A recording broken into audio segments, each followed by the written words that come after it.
Welcome to Pixelated episode 73. I'm your host, Will Saddleberg. This week, Abner, Damien, and I are talking through the second wave of Google products all launching this week, including the Pixel 10 Pro Fold, the Pixel Buds 2a, and the main focus of our conversation, the Pixel Watch 4. It's a pretty meaty episode, so without further ado, consider this round 2 of Made by Google reviews.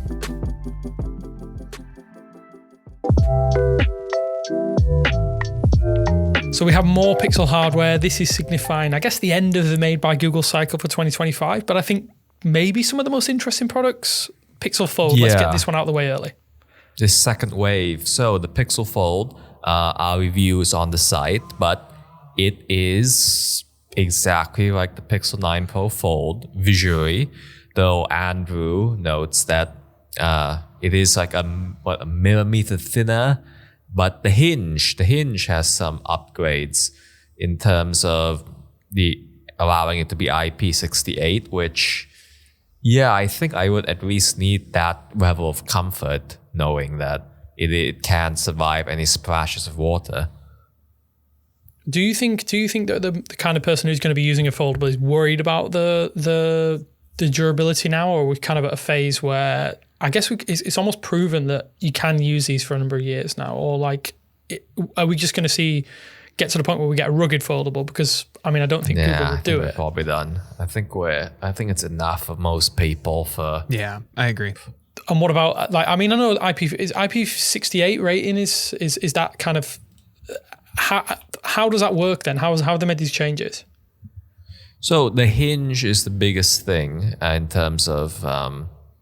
Smaller hinge, which leads to a nicer hand feel. The outer display is slightly bigger. In terms to your durability point, I think, Google said 10 plus years of folding, which is quite something. Of course, nobody is going to have this for 10 plus years. I feel like with these foldables though, there is an opportunity for someone to use it for a number of years as almost a productivity tool. So maybe there is some kind of reasoning behind that. They say 10 years, but how do we know what 10 years of folds looks like? Is there we put numbers on it, but I would love to know the mathematics behind it and the calculations for that, because it kind of seems a bit crazy that they say 200,000 folds, but somebody might do 20. I'm the kind of person I fidget. I would unfold my Pixel 9 Pro Fold all the time. I definitely feel that's out of range. 200,000 folds. I think I could probably do that in 3 years if I really wanted to. But I guess luckily we haven't seen anybody complaining about that with the Pixel 9 Pro Fold or the original Fold. So I suppose Google's in good company in terms of durability for those. Do you think my question is just widely to kind of everybody is, do we genuinely think that the Pixel Fold has caught on the way that Google maybe have hoped that it has? Because having this delayed launch feels really strange for them to do. And I don't know if that's maybe as a result of it needs to stand on its own, or maybe they just don't have enough of a reason to kind of put it alongside the Pixel 10, which they've been very, very confident in. I think looking back earlier to even the Nexus era-esque or the very early days of the Pixel, Google has a history of December. They would have save one product for December and not be able to launch a product until December. I'm thinking of the Pixel C for some reason. So this fragmented thing is par for the course for them historically. It is, of course, a bit annoying in terms of it's nice to have a full family, a full range. But I think in the case of this, I think it just came down to manufacturing. We'll talk about the Buds 2a in a second, but I think the manufacturing of that on mine is August, just at the end of August, so after everything was announced. So I think this year it just came down to production timelines and prioritizing the phones, which I think we're all in agreement those three main phones is the right call. 100%. We'll get to the watch, which I disagree with, but yeah. Yeah, the watch one feels really weird, doesn't it? I'm a little. I think Abner's probably correct, because otherwise I would be stumped a little bit on Google's strategy. But I do kind of feel like I don't have enough evidence to like fully understand what Google wants to do with its foldables, right? We had the first gen Pixel Fold was kind of like its own thing, right? Separate I/O announcement came out in the summer. You know, the Pixel 8 was the next generation, and that was like 3 months later. And then the Pixel 9 Pro Fold was part of the was folded in, no pun intended, folded into the generation, right? Into the 9 generation. And then with the Pixel 10 Pro Fold, it's obviously part of the lineup, but is launching at this separate second launch event. And I don't think that, you know, especially because of something like the Pixel Watch 4, I think it's clear that that's not meant to like signify anything about how Google thinks of it. But combined with the like complete, well, not complete lack of upgrades, but the largely speaking lack of upgrades minus the you know, improved water and dust resistance. Like I struggle to fully see where Google wants to take its foldables. Not that it's not a priority for them, or not that they're going to drop out of the market next year. They obviously care, or they wouldn't be doing this work on like the Hinge, for example. But like, I don't know, at Gen 3, like I'm already kind of like wanting to know what Google wants this to be in the future. And I don't think we're going to know that until next year. I think this feels a little bit like a placeholder launch. And that might not be a bad thing. I felt like the Fold 6 for Samsung was a little bit of a placeholder phone as well. And they followed that up with inarguably their best foldable to date. And certainly their fastest selling. So yeah, like you hit at something a little bit deeper there. I do wonder if the Pixel 10 Pro Fold having this distance a little bit between the 7 Galaxy, was it Galaxy Fold 7? I can't remember the names of them anymore. There's so many. Going a little bit away from that in terms of launch kind of gives them a little bit more of a window to kind of stand on its own a little bit, because I do think when you look at the Samsung's effort this year versus what Google have done, which is I guess a retread of the 9 Pro Fold, which was fantastic. I still like the 9 Pro Fold, and I'm guessing the improvements, according to Andrew, seem to have made enough of a difference to maybe not warrant. It's definitely not warrant an upgrade, but for anyone with the Pixel Fold original, this might be the one to make the switch to. But yeah, having this little kind of launch window on its own away from Samsung might be a sensible thing, and it might help get a few more eyes that maybe would have been looking to upgrade to a different one and they want that Pixel experience. So yeah, I mean, I don't have any judgments, obviously. We're going on second-hand information from Andrew because I haven't actually had much time apart from my hands-on session with this device. So I feel a little bit like I'm trying to quantify it from Pixel 9 Pro Fold, and that feels a bit unfair, because I do think I think we're probably all in agreement, right, that with the Pixel 10 we didn't expect a huge upgrade from the Pixel 9, and in theory it isn't, but there's a lot of little mini changes that do make a big difference. And so I was kind of hopeful that would be the same here, and it does look like some of the changes that have been made do improve upon the formula, which is I guess all we can ask for in some respect. Like the smartphone space is so like mature at this point in time that even minor gains are still gains, which is a win, if that makes sense. I wish I had more to say about the Fold. I truly, it is one of those interesting things, right, where it's like, it's not a bad phone by any means, but it's just kind of, it's like, did you not buy last year's? Like, have you been waiting to upgrade like maybe your original Pro Fold or maybe an older Samsung device, Samsung Foldable? Like, I think it's like a good upgrade for that, but there's nothing like I don't think this is going to convince somebody who's been on the fence about foldables to finally make the plunge. I think that's coming from Google. Like I said, like I think that's next year. But yeah, it makes it for a really weird. It's probably the most boring foldable I've ever seen launched, just because it's so similar to last year's, and we are really starting to like have this product lineup hit like maturity in a way that makes it so that these just feel like any other smartphone. I think that kind of sums it up a little bit. But when let's look at the other wider portfolio that's been released today, then let's get into the Pixel Watch, because I think this is the one which, and I think Abner definitely agrees with me on this, is that this is the product that feels the most improved in the most meaningful ways.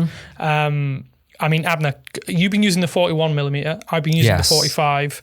Tell me about the 41, because I'm really interested to see how you feel about this smaller size at this point in time, because there's been some decent improvements over there as well, right? Yeah, so I'm a small watch person. For playing the Pixel Watch, I've picked the 41. I've used the smaller Samsung Galaxy watches, on and on. I like small watches. It looks better on my wrist that way. It's the stylistic, just pure style. But I spent the last 6 months with the 45mm Pixel Watch 3, and I did appreciate the bigger screen, but what I loved was the battery. The way I use it, I could easily get 2 days of usage, 3 nights of sleep tracking before having to put it back on the charger. And going back with the Pixel Watch 4, I tried to do at least 2 nights of wireless, 2 nights before I had to recharge. But no, I could only really comfortably take it to 1 day. And the battery is the biggest thing to note about the 41. But design-wise, and as emphasized on the 45, this is a fantastic display. It's a very interesting display. Yeah, I think this is one of those things that you don't necessarily, you can't tell this from renders. You can't necessarily tell this from videos initially. This is one of those products that you have to see in person to kind of really understand, if that makes sense. Like the difference is if you're out someone out there who already has a Pixel Watch 3, the Pixel Watch 3 is fantastic, and I don't think anybody in reality should look to upgrade. Yeah. But if you have an inkling to, I don't think you're going to be disappointed. It's one of the few things where the changes to the displays made such a big difference to how it feels. It's almost like the software is finally tailored to the hardware in a way that not that it wasn't there before. It's that this just feels like the missing puzzle piece. Like it's clearly knitting together perfectly. This is the design that Google has wanted from the beginning when they started their water droplet inspired design. So the screen is domed. It's higher at the center. It's lower at the edges. You feel it when you swipe. You absolutely feel it. But you can also see how it impacts the display, which is also domed. Both the cover glass and the actual display underneath are domed. And that results in an optical illusion where everything at the center is closer to you.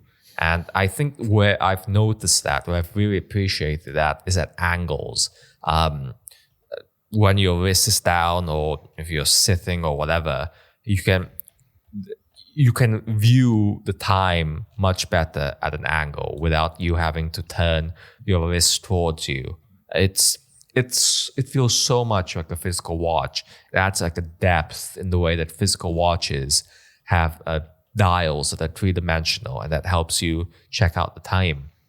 And that effect is replicated here. It just feels like a physical watch.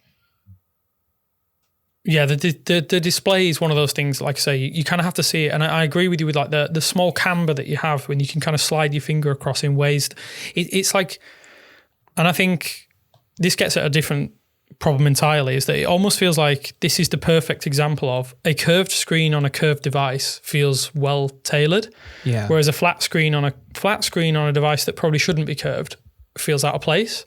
And this, I didn't think it would make a difference, but it really does. Like the interactivity, like you said, there's certain elements that feel more 3D. The screen is closer to the display at the top, the actual glass. So it's like, yeah, it feels like like you said, a traditional wristwatch as opposed to a smartwatch. And I mean, I'd be interested to see how Samsung and other companies follow up, because they now look a little bit dated. Not necessarily dated, but the display tech feels a little bit dated as a result, because this feels more like a live. When you go to a flat display, it feels, I don't know if boring is the right word, but it feels the shift, like going back between the Pixel Watch 4 and the Pixel Watch 3 past during the review period. It's different, and you can tell that there's a different thing on your wrist, and that was unexpected. Because with the first 3 generations, you can't tell the difference. Yeah, there's a review in your photo, or a photo in your review, Abner, I should say, that shows it like perfectly. Like, as someone who has not used the Pixel Watch 4 yet and has a Pixel Watch 3, like it really does look like it's printed right on like a bubble in a way that like I've not seen from other other smartwatches, and it does end up looking like a more, even if it doesn't quite like hit like this is fully, and it's going to depend on your watch face, but fully, analog watch that is actually secretly a smartwatch or something. Like it certainly looks like the hybrid of the two categories that I think lots of us have wanted out of a smartwatch forever. And it is interesting that, Google seems to be kind of the only company chasing this trend anymore, right? Like Apple has never tried to look like a traditional watch, in my opinion. Like they lead into the like it's a computer on your wrist thing for better or for worse. And I think Samsung has bounced in and out of it. And right now I think the Galaxy Watch 8, regardless of how you feel about like its overall design, like I think it's like trying to do its own thing in a way that like I think makes this very distinct, like design wise from, I don't know. It's interesting that these two companies that have worked so closely together on Wear OS have such distinct, different ideas on what the actual watches should look like beyond just being a watch, being like the big similarity, obviously. But like this looks nothing like the Galaxy Watch 8. And I think that's a good thing. I think that there are going to be people who maybe bounce off the ultra minimalist design here and go towards Samsung or vice versa. And I think that's really interesting.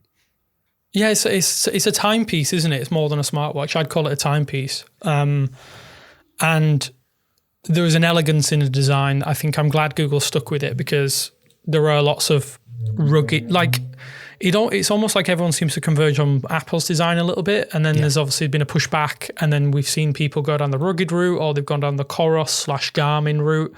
And I think this is very, very different to those. And I know that there are going to be people who are disappointed because they want something a little bit more rugged. I don't think so far. I mean, how are you getting on with in terms of like use and abuse, Abner? Like I haven't had any, touch wood, any major issues. I haven't like snagged or anything. And I do think there's a very, very minor, I know it wasn't necessarily a big problem with the original Pixel Watch right through to last year's Pixel Watch 3.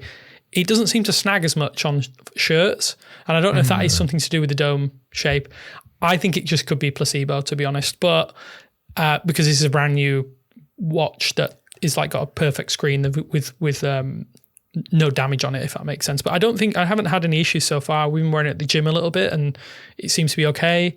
I'm really enamored by the more closely aligned tying of the software and the hardware, though. It almost feels like that is another link that's knitting together of things because it arrives in the same color, the color scheme that you have of the color watch you've chosen, which I thought was really, really, I didn't anticipate that for some reason. Before we jump into the software, just to round out the physical stuff. So the one thing I'm meh about is the side button is so much thinner. The button above the crown, they made it from a thick pill into a thin sliver. I'm seeing you looking at it right now, Damien. Yeah, I'm like, do you know what? I keep forgetting that it's there half the time.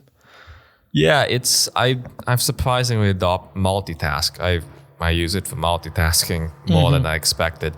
But yeah, that's a thin sliver, and I guess the big hardware thing is the charging thing, and the pins. So there are 2 pins flanking the speakers, and I feel them. So when I press the side buttons, I use my forefinger. I press the crown and the side button with my thumb, and I use my forefinger, the side of my forefinger as a brace.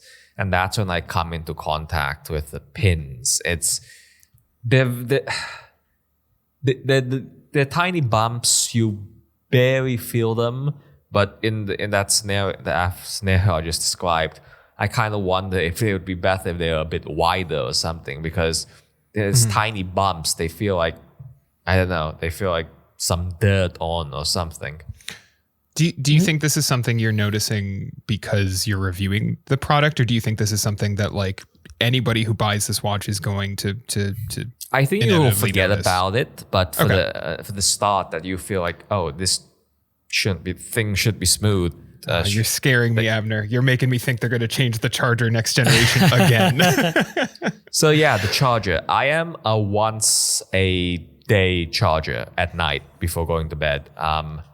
So the fast charging I have noticed is fast. ultra fast. Yeah, it's really what fast. they're using. But so how do you charge, Damien? So I'm the opposite. I could not be further from you in terms of my charge cycle. I charge in the morning. I don't really often. I have, for the duration of the review period, worn my watch to bed. I haven't got the full 7 nights yet, weirdly, because there was one night where the battery ran out in the middle of the night, so it didn't capture my sleep, my full sleep cycle, so it didn't count. But yeah, the charge cycle that I have is which hasn't really changed for any smartwatch I've used actually for a long time, because now we're getting 2 days of battery. I charge in the morning, take it off, give my watch a little bit of a clean, and put it on the charger for 20 minutes or so, and then get a little bit of battery. I hardly ever go from 0 to 100%. And I'm kind of the same with all of my devices anyway. I don't very often charge to 100%. But the fast charging has changed the game. It is so fast. Like 15 minutes, you're getting like 50, 60%. I know I think Google says 50% in 15 minutes, but in my experience, it's a little bit faster than that. No, it's the thing they're trying to get you. They feel like this charging stand dock, whatever.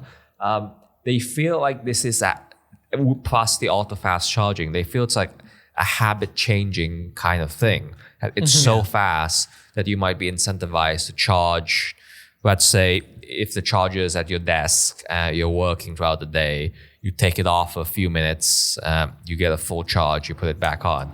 They're imagining that since it's so fast and that the charging mechanism is more convenient, it's a traditional dock, that you'd be more likely to just top up throughout the day. But for me, I don't like losing any sense of heart rate or the notifications.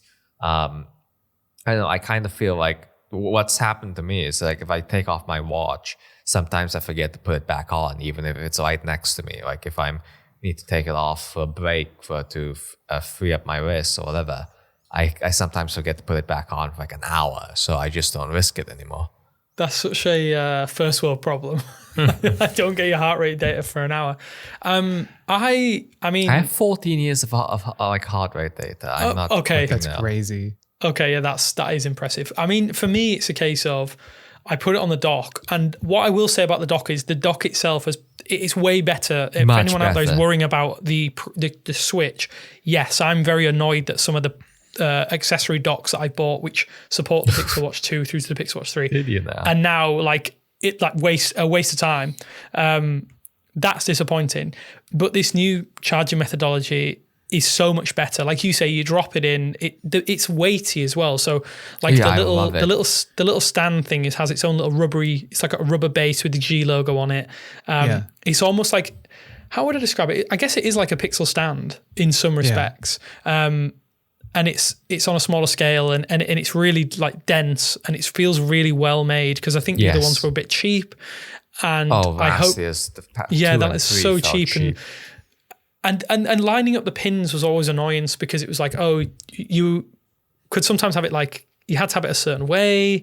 Yeah, one side only. And the pins would get dirty and all that kind of stuff. I think in hindsight, this should have been the way they went from the beginning. But yeah, understandably, it's taken them 4 generations to do it. They need to stick with this design, because I think they could add software-baked features into this. Like, I like the fact that when you put it in, it changes orientation of the screen.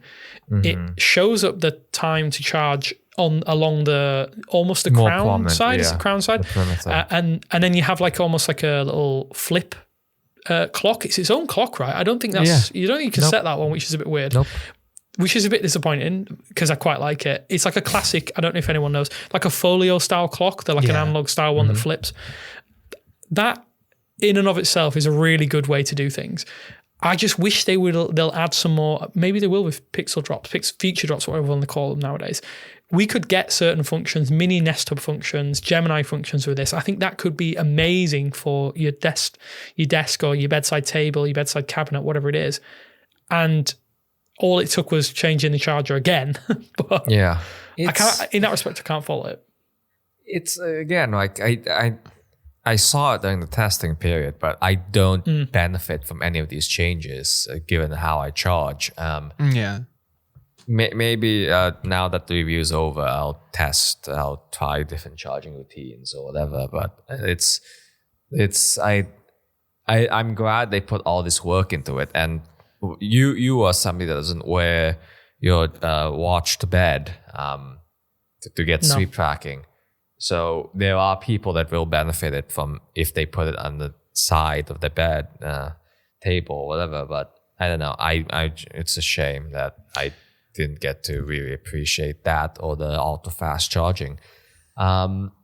It's interesting. Real quick, Abner. Sorry, it's interesting that we've now seen Google do this twice, where they make a device that turns into like some kind of smart display, whether it's the Pixel tablet in a big smart display or the Pixel Watch in a little smart display. And that both times we've been like, yeah, it's not bad. Wish it was a little wish they would add a little more to it. It could do so much more.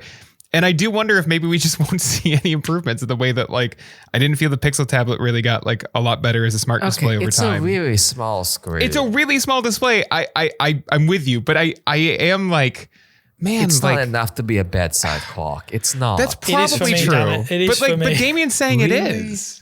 I don't know. I'd be curious to see them experiment with it, I guess is where I'm at. I wish Google would be a little more brave on this stuff, because it was how I felt about the Pixel tablet too, which is just swing for the fences. And if it doesn't work, it doesn't work. But I'd rather see Google do too much and have things not maybe be what you wanted them to be than have us be there were some ideas they clearly left on the table here. Maybe they'll add them later. I don't know. Because I again haven't used the Pixel Watch 4, but my first smartwatch was the Moto 360, which had the exact same dock idea.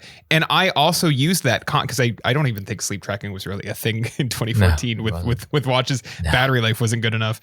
But I also used that thing like a little clock next to my bed when I was in college. I'm kind of with Damien. That the 11-inch Pixel tablet, I have one next to my bed. Yeah. And I don't think that's a big enough clock for at night. 11. You don't think an 11-inch Abner? You want a 55-inch TV at the side of your bed? What's going on? I went from a Nest 7-inch Nest Hub, the Nest Hub Max, and then to the Pixel tablet. And I could go bigger. He basically wants a TV at the side of your bed. This. I was going to say, you're looking for Google TV's screensaver mode just all night. I love it. That's great. But on that, I think, okay, in terms of Google's sustainability promises, right? Yeah. The fact of the matter is if they can reduce e-waste in any way possible, and if a watch, what's the lifespan of a smartwatch? I don't actually, this is a thing, and now I feel a bit detached from reality and from the, in air quotes, average person, because most people I know will keep an Apple Watch for 4 to 5 years. I don't know enough people with the Pixel Watch to know how long they keep a Pixel Watch. And it's mostly people in this industry are very, very hardcore tech people who are switching on a regular basis. But if you are the repairability is increased, which I massively applaud. I think that Google needs to keep doing that. In the long term, if you could potentially use it as a watch, a clock at the side of your bed, years down the line, I think that would be good. People keep the analog clock. Mine is at least 15 years old. One that I have in the home is 15 years old. It's not big enough. I'm just imagining it with the 45. I just don't think it's big enough. So, okay, what we want then... It's a horrible tinny speaker for alarms. You're grabbing your battery. I could easily knock it off. I can see myself knocking it off. So we want to get you a big. I don't know if you. I hope this lands because this is showing my age now. Are you aware of the rapper Flavor Flav? He used to wear a clock around his neck. You want that at the side of the bed. So when we get Google's, they go from 45mm to 11-inch watch. The Pixel Watch 11 inches is what we want next year. But now they've proven that they can make these sizes work. I do wonder if they're going to go a bit bigger. I do think if we get a 49mm display on a watch, they've proven that they can make this curve now. They can reduce that. I wonder if they're going to start motoring and really start pushing the envelope with this design. And for me, with that dock, that opens up the opportunity to replace an analog clock at the side of my bed. And I'm here for it. I like dual purpose devices, but again, if something becomes defunct in, what do they get, 3-4 years of updates, if we hit the end of that and I can leave it at the side of my bed plugged in constantly with no fire risk, obviously, then I probably would do that. I probably would do that genuinely. And I think that would be good for keeping it out of landfill. So I'm trying to give Google credit there, Abner, before you say you want a 55-inch TV. I found a 30-inch wall-mounted clock on Amazon that I think it's on sale for Prime Day. I think Abner should buy it. So yeah, that's the hardware. So software, as you were alluding to, Damien, Material Tree Expressive. To me, it is really the best. It's this like smartwatch UIs are very simple, and it's pure Material Tree Expressive to me. It is every surface has been redesigned. It is whimsical. It is delightful all around. There's touches, like when you turn it off, it says bye. There's a hello greeting too when you turn it on. It's quick settings are updated. Dynamic color, that's what you were saying. It took 4 years, shamefully. It took Google 4 years from the announcement of Material and dynamic color to bring it beyond the phone, which is incredible.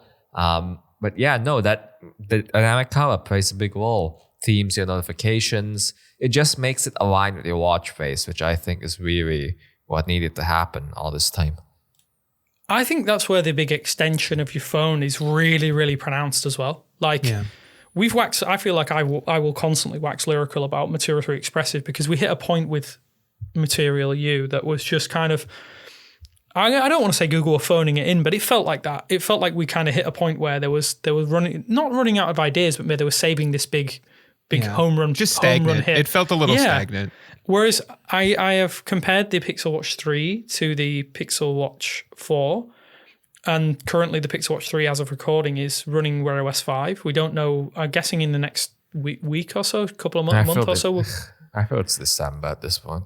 Okay, well, if it's a few months, then it's a few months. Genuinely, while I think the Pixel Watch 3 is still fantastic, it does feel dated in the software now. Like it feels like a step back. No, that said, all your tiles have been updated in the past few weeks, so that's something. True. But in everywhere else, it just feels like the interactions are different. Notifications don't look as good. Notifications just feel like...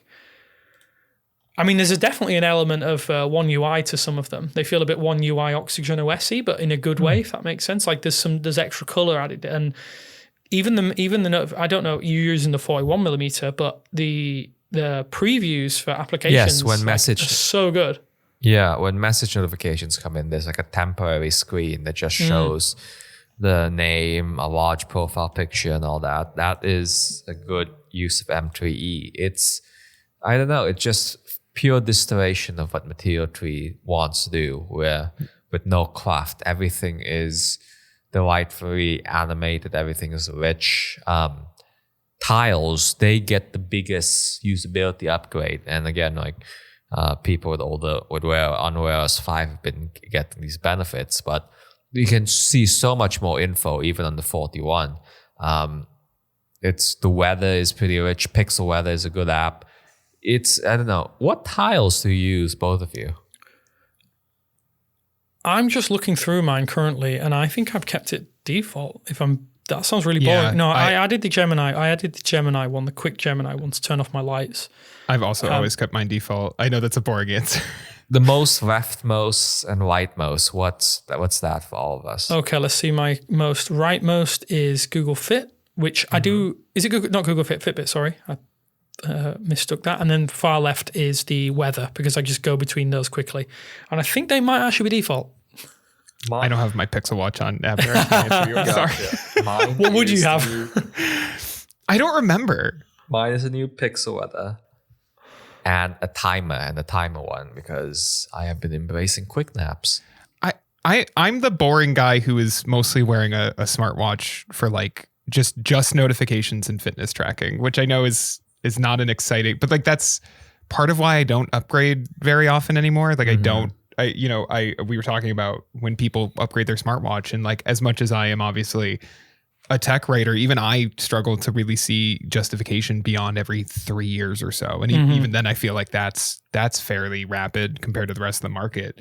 So I it's a terrible answer for time, but Yeah, I don't know. It's to me, it's like primarily there to track when I go for a run or even just a walk or what I'm doing throughout the day, and then notifications. Yeah, for me, it's still a bridge to notifications first and foremost. But the tile system is something that I can't say I was a huge tile user. But over the last few years, since I've been using the Pixel Watch 2, 3, and now the 4, and I've switched in between with Samsung and OnePlus a couple of times, I'm trying to use them more. I think they're really, really useful for starting a quick fitness routine. Yeah. I wish there could be more customization there for that. I like the fact you can get a step counter there, because I think with the Pixel Watch hardware being the way that it is, I kind of like the old school analog watch faces, like the replicate analog watch faces, and they don't have as much data on them.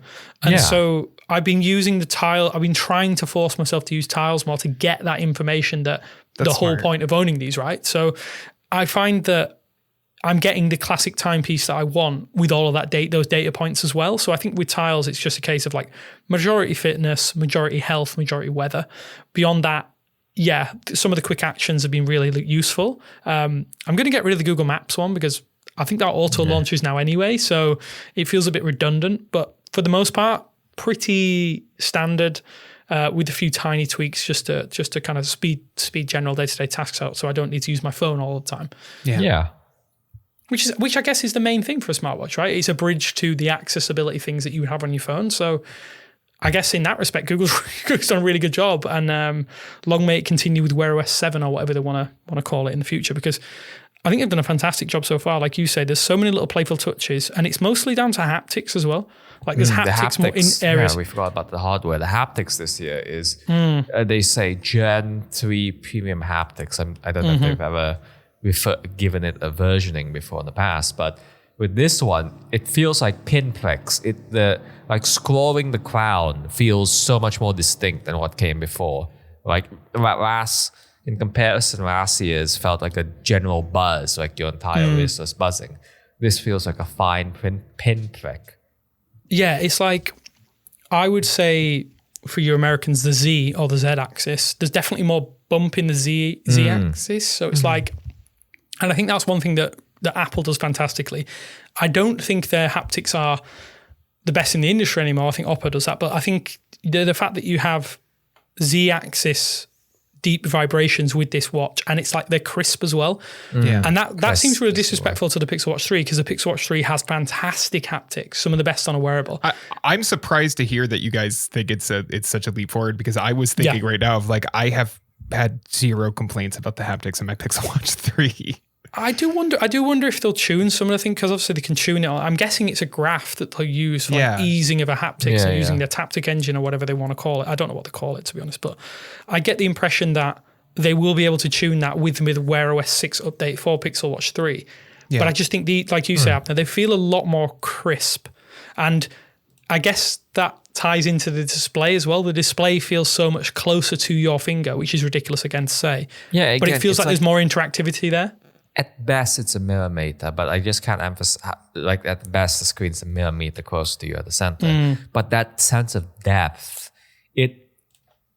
everything is on virtual displays. They're flat. Everything is flat. We're used to just everything flat. And the minute you add some real depth that's not a curve away from you, it feels different from everything you've used. And the novelty there should not be dismissed. Yeah. What do we think in terms of like battery life, though? I know we talked briefly about it. I just wanted to go back to it for a moment, because how are you finding when you have all of these things that we mentioned active, fitness tracking, heart rate, maybe always on display? Because I've been like, and even I haven't turned off haptics and stuff like that. I've turned off the sound, but for me, I've been really, really impressed that I'm able to use all of these features and still get the same battery life as last year. In some cases, a tiny, tiny bit longer. Yeah, the 45 millimeters is absolutely a tank. It's again with my thing. It's the 41. It's just the size is constrained, and I guess to start wrapping this up, I'd say that I think the 41 needs to grow, be it a millimeter or 2 or 1.5 millimeters. I think the battery life, where multi-day battery life, even if it's just 2 days, feels so much different for how you use your watch. There's no anxiety about to charge every day, or not to have a second phone basically that you have to manage and charge every day. I think that is a big cognitive difference. And I think as with the 45, I love everything about the 41. I think this is a genuinely good design that I hope they continue, but I just think it needs to get bigger. Yeah, I think that what we're trying to say, Will, is that you need to go out tomorrow and buy the 45mm Pixel Watch 4, because this is I think this is the star of this. Personally, I think this is the star of the show. I don't know if you're the same, Abner. I think this is the product of this made by Google series, and in some respects, again, what I alluded to slightly earlier in the pod is that having this separation between Pixel 10 and Pixel Watch 4 now means that we have this marquee product in its own footing. Yeah. And so it probably would have been lost in a deluge of Pixel 10 content because people are in smartphone brain. We only care about smartphones, and auxiliary products and accessories don't necessarily get the fanfare that they deserve. Maybe on Apple's side of the fence they do, but I mean, that's, to speak of Apple fans is they're a very different audience. I think it's in hindsight, it probably is a good idea that this had this minor delay. Yeah. We don't know the reason, right? There was no reason particularly given for it, but it definitely now means that coming up into that holiday period, there is a product now which you can have on your radar and be like, this is a decent leap over the predecessor, an even bigger leap over the previous generation. Let's talk about upgrades. I think if you have a Pixel Watch, the original Pixel Watch, absolute upgrade. Pixel Watch 2, absolute upgrade. So the Pixel Watch 3, the 45mm, since a lot of people bought that for the first time for the size, it's probably a harder sell. But I'd say for 41 Pixel Watch 3 people, the screen, so they've been continually shrinking the bezel. And I think this year at the 41, in addition to the dome, I kind of feel like you're getting so much, it feels like you're getting so much more screen. So my test for this has been a lot of the newer watch faces Google introduced, they add arc-style complications to the very perimeter. To me, that has always looked weird on the 41 last year. But on this year's Pixel Watch 4, it looks pretty good. It doesn't look squished. It doesn't look too compact.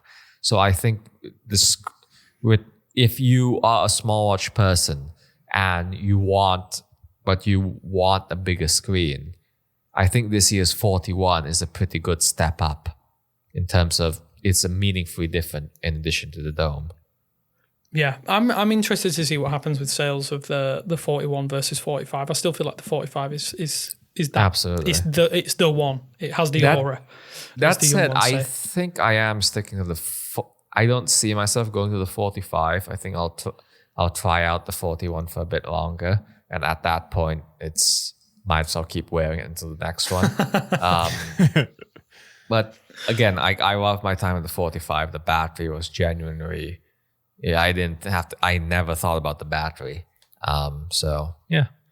Yeah, okay, so that's Pixel Watch 4. Now let's get into some earbuds, because it feels like we've neglected your experience of no Pixel Watch 4, Will, but you are very, very experienced in the Pixel Watch. Pixel Buds 2A, if I can even say it. Just call them Buds. Just don't call them. We need to get rid of this silly naming convention. I'm bad at it. I should know by now. But yeah, Pixel Buds 2A. I've been using them. You've been using them. Yep. Have you been using them, Abner? Yep, I have. How do we feel about these buds in comparison to other buds? How do we feel about them in isolation? Yeah, I think the short version of my review is basically, if these were $100 MSRP, I would be giving them like 2 big thumbs up. Go rush out and buy them. Great $100 earbuds. At $130, I know that's not a huge difference, but it does. You do think a little bit more about it when you hit like the true triple digit figure. They're not bad. It's just that like Google took 4 years off from the mid-range earbud market, and I think more than anything, it's the mid-range earbud market we've seen accelerate the fastest of if you're looking at budget, mid-range, and high-end earbuds. I think mid-range earbuds are the ones that have come along the farthest in that span of time. These feel like they would have been a really good upgrade over the original A series in 2023 or maybe even last year. This year, there's you can get a lot of really good earbuds for like $130, $150 that maybe outshine these in a specific way, right? Whether it's better audio quality, maybe a better fit, better mic quality, better controls. I think these are really good jack of all trade earbuds though. Like there's nothing wrong with them. I don't know if they totally shine in any specific way, but that's kind of what the A series is supposed to be for anyway. I will say the biggest thing of them by far, and I'll be curious to see what you guys think, is their comfort level. I think these are a huge upgrade over the comfort of the original A series. I think the tail, the hook I wrote it 100 times in my review and I can't think of the proper word. I think it's fin, right? Yeah, fin or stabilizer. Earwing, I think is what I referred to it. But the wing is so much smaller and so much more comfortable, and yet actually feels. I went on a run yesterday evening, and wore these. It wasn't a super long run, but I think I maybe adjusted them once or twice, and otherwise totally stable in my ear. And that's honestly like a hard, when you're moving and sweating like that, like a difficult. Barrier to cross, and these totally nail it. So that's my favorite aspect beyond the size and shape of the case as well, which feels so easily pocketable. But otherwise, the sound is good, not great. The ANC is good, not great. Pass through is probably the weakest element of these. Did these need ANC? Yeah. Did these $130 earbuds need ANC? Would it have been drastically cheaper if there were no ANC? That's a good question, isn't it? Yeah, I'm not sure. I'm not sure how much ANC is. ANC the reason these are $130 and not $100 because the first gen was $100. I don't know. I'm happy it's here. I think overall it's not great ANC, but it definitely blocks out more noise than when I have it just in the off default position. So I'm happy it's here. It mostly works with white noise or white noise adjacent sounds. So air conditioners, and if you're on a plane, these should work fairly well. I'll know soon. It'll tamper down on like if you're vacuuming or something. But as far as people goes, conversational sounds around you, it more muffles them than completely removes them. But I don't know. I'm happy it's here. I think if we're spending over $100 on earbuds in 2025, 2026, I want ANC, even if it's not like remarkable, but it's good. And it's comparable to what I remember like earlier flagship ANC equipped earbuds sounding like at obviously a cheaper price point than what you used to have to pay. So I guess I'm happy it's here, even if you're probably right, Abner. It probably would have brought the price down a significant amount without it. Yeah, to me, I'd rather have touch control. I'd rather be able to change the volume rather than have ANC. Well, $30 to me would be better well spent upgrading whatever that few cents sensor is to allow you to change the bloody volume on the buds. And honestly, you say that, and I said there wasn't anything bad about these earbuds, and I take it back. The controls are bad. That's the one thing I would say. Go ahead. Yeah, I mean, like Apple doesn't have it on. They don't have volume control on their buds. It seems like that's the distinction. Do the basic AirPods not have volume? No. I've never used a basic pair of AirPods. I did not know that. Okay, interesting. Yeah, it's just I feel just like that's what everybody has consolidated around for the cheap earbuds. But yeah, I haven't had any issues with taps, but I can see how it's such a small touch target. Yeah, you have to make sure you're hitting it and not your ear. I see that absolutely. The most frustrating part for me has been sometimes when I tap and it thinks I've held and I can't figure out why. So I'll tap to play or pause and it'll do nothing for a couple seconds and then switch ANC on or off. And I'm like, that's my finger has not been, that was not a hold. And sometimes vice versa as well, where I'm trying to hold it and it thinks I'm just tapping. I have not had a great time with the controls, to be honest. I would say they're more reliable than not, but they're unreliable enough that it's going to be apparent, I think, to even people who aren't reviewing them. I get the impression with the Pixel Buds A series in general, though, they've almost been like a consolidation for the first gen Pixel Buds, the first true wireless ones, were really, really finicky, really kind of disappointing, if I'm being completely honest. And then the A series fixed a lot of the issues that we had with the main ones. Yeah, and then the Pixel Buds 2. And the Pixel, and then the Pixel Buds 2 Pro are pretty solid. I think they're. I think they go on sale regularly for about $160, £160. So you kind of, I do think you're probably better off going that route if you really care about having earbuds that match your device. But personally, I think this is one of Google's weakest areas. I think audio is still something that they just can't they can't really seem to match everybody else in every single area. I think the Pixel Buds Pro 2 are about the closest they've come. They have the best transparency mode I've ever used on earbuds, but there's just some little problems here and there. Yeah, audio quality. I think they care more about seeing these as smart earbuds rather than a pure audio device. I think their interest is seeing what kind of augmented experiences they can offer from Gemini to whatever that they can versus pure audio, which is fair. That's what the specialty is. They're not a headphone company or whatever. Yeah.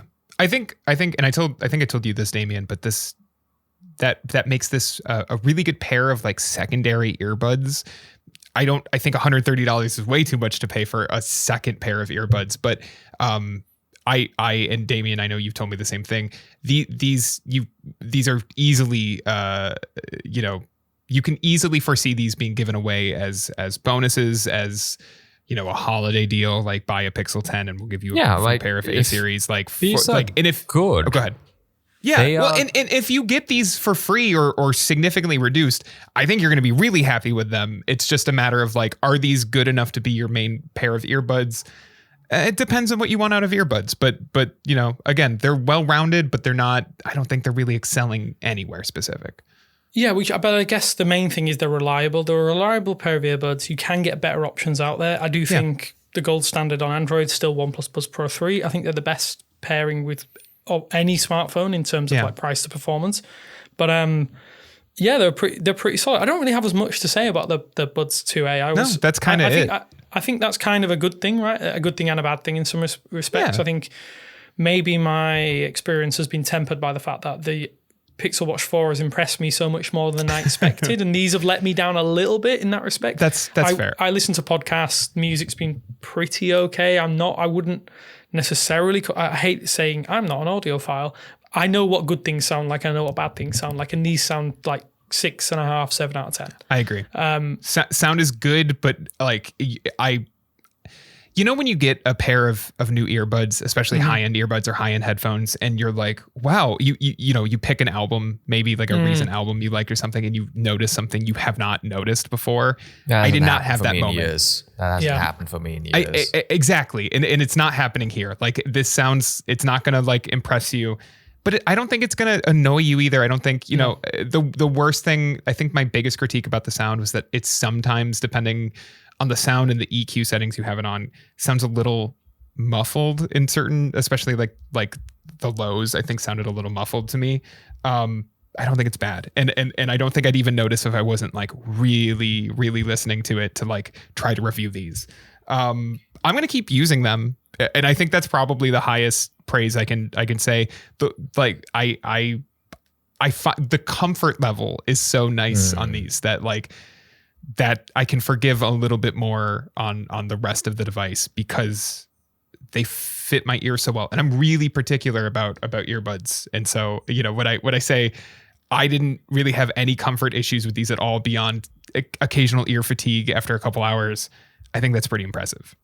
Yeah, I think at £70, $70, which I think the original Buds A series were down at pretty much frequently all the time. I think I saw them as low as £59 here in the UK.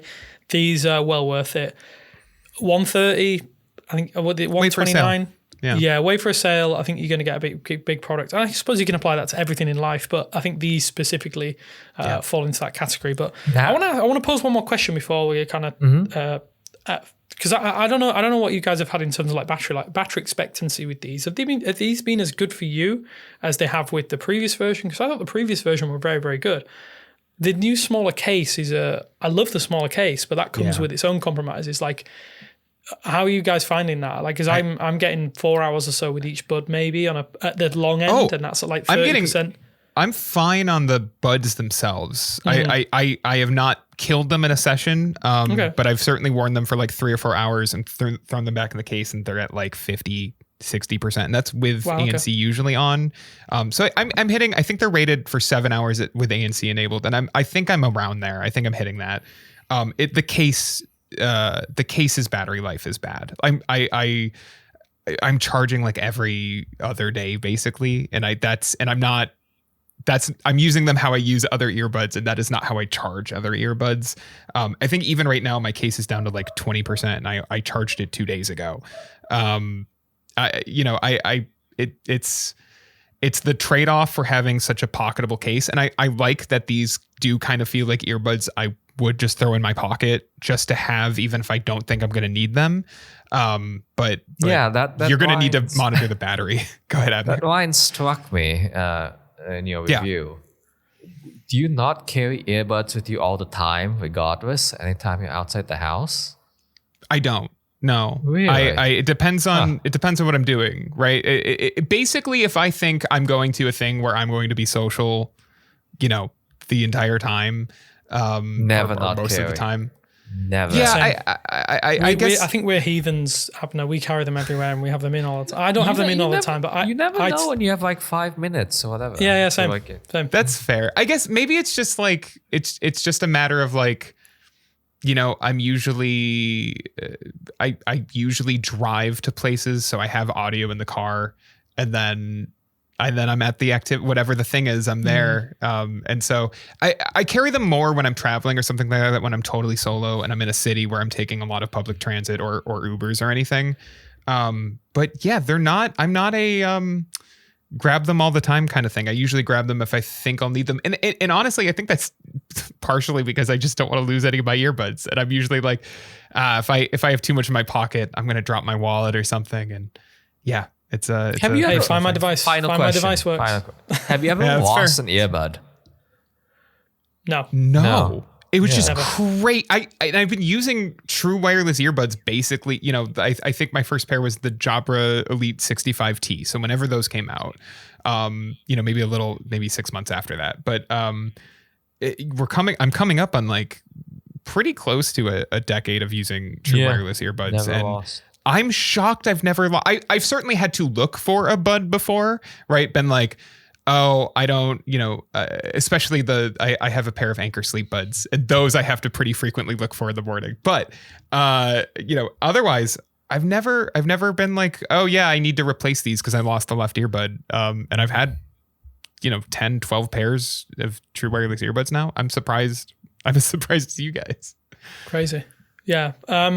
I think a good solid product, maybe a little bit overpriced, which is a little bit like a lot of Pixel products anyway. Yeah. I think that kind of wraps up, I guess, the launch window for Google's products, hardware products this year, which is it's crazy, right? It feels like a long time coming, and we've talked about it incessantly. Sorry, my dog is barking. No, you're fine. Damien, if you'll indulge me, coming out Monday afternoon, as we're recording this, you and I recorded an additional hour of us just kind of talking big picture Pixel thoughts for this launch on the side load. So go listen to the side load when that comes out next Monday, because if you want another hour of Pixel thoughts. Yeah, I think... what are we 10 months into the year now? We've talked Pixel. Yeah. Well, we talk Pixel a lot. It feels like the end of an era until the next era, which I guess is Pixel 10a launch cycle. But yeah, a really decent, surprisingly decent launch period and launch window for Google. I think the hardware has very much consolidated the good work that they did last year. I'm excited to see what they do next year with the hardware. But yeah, go check out all our reviews out on site. Read Will's fantastic review about the 2A. I've read bits and pieces here and there. I haven't read the full article, so I'll be doing that as soon as humanly possible. Abner's fantastic review on the 41mm, which I have picked to pieces over on video, over on the YouTube channel. So go check out our video reviews as well. I'm kind of hoping that people resonate with the Pixel Watch this year. I think it's like I say, it's the marquee one. It's the standout product by for me, a wide margin, and I do think the Pixel 10 series cannot believe you guys have me thinking about spending like $400 on smartwatch this year. I'm so annoying. Thank you for joining me, guys. Well, I mean, we love talking hardware here, and review cycles are always good fun for that. And I think we've had some good products to talk about, good, bad, indifferent, and as always, thanks for listening to us here on Pixelated, and we'll speak to you in the next one. Bye. Thanks for listening to Pixelated, a 9 to 5 Google podcast. If you enjoyed the show, we ask that you rate and review it on the podcast platform of your choice and help spread the word by sharing the show with friends or on social media.